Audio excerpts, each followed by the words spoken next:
Hi and welcome to vlog number 2, where I'll be looking at the back squat.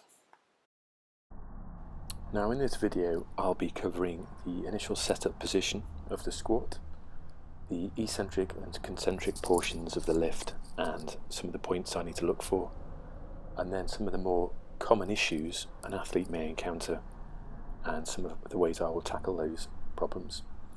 And then finally some of the progressions and regressions or ways I'll help an athlete develop and progress their squatting ability. So onto the setup, we're looking for a high bar position, just off the vertebrae so there's no pressure on the neck, nice tight grip, close to the shoulders and pulling down to engage the lats. Feet are hip to shoulder width apart, slightly external rotation. So for the eccentric portion of the lift, we begin by breathing in to increase intra-abdominal pressure, then unlocking through the hips, flexing the knees with a small anterior lean. Balance is key, keeping the feet flat throughout the lift, letting the knees drift beyond the toes in an anterior fashion. Looking from the frontal plane, however, we want the knees to stay in line with the toes. And finally, with the anterior lean, we're looking to maintain thoracic rigidity and a slight lumbar lordosis. So on to the concentric portion of the lift. We're going to start by driving the feet into the floor, so the hips and knees extend, looking for the hips and the bar to rise at the same time, so the spinal curvature is maintained.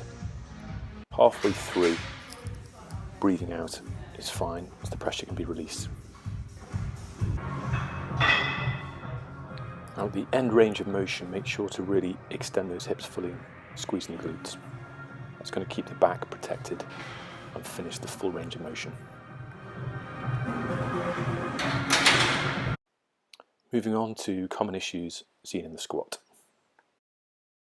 So firstly, knee valgus, or the knees caving in. So if someone is experiencing knee valgus, we'll start by looking at their foot position, both with the rotation and the width. Secondly, we'll look at their glute strength and if they're activating. Next up, the hips raising too fast, so people end up leaning forwards. This can just be a skill issue. So we're going to aim to slow down the tempo as well as get them to focus on keeping their chest high. So heel lift and forward lean can really be classed in the same category. Again, we'd look to slow down the tempo and improve their balance. I'll get the athlete focusing on pushing through their heels and keeping their chest high. So tucking the pelvis. Main thing here is going to limit the range of motion and limit the load lifted. This can be an issue with neuromuscular control, and there could also be a strength imbalance between the spinal erectors and the hamstrings. So tight shoulders can be caused by a lack of mobility in the thoracic spine, but it could also just be a simple case of the grip is too wide and the bar position is too low. So a lack of depth in the squat initially could be caused by loads that are too high. It can also be caused by the athlete not being aware of how low they're going. So something like a box squat can really help them achieve that level of depth.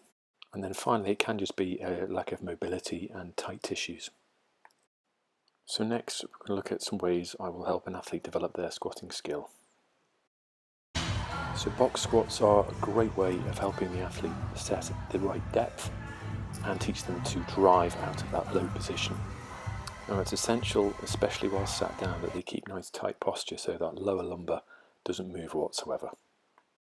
So next up is one of my favourites, the pause squat. This is excellent at helping the athlete improve their balance. Furthermore, it will help them work on their posture and their stability. So the next two exercises I like to use interchangeably to help an athlete work on their depth, so looking at their hip mobility, whilst maintaining excellent upright posture.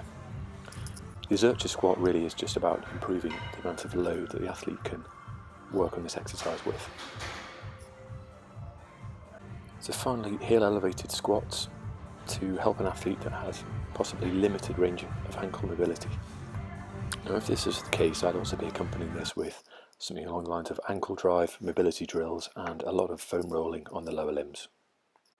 So this was my technical breakdown of the back squat, including some of the issues I may encounter and some of the approaches I use to overcome them. Thanks for watching.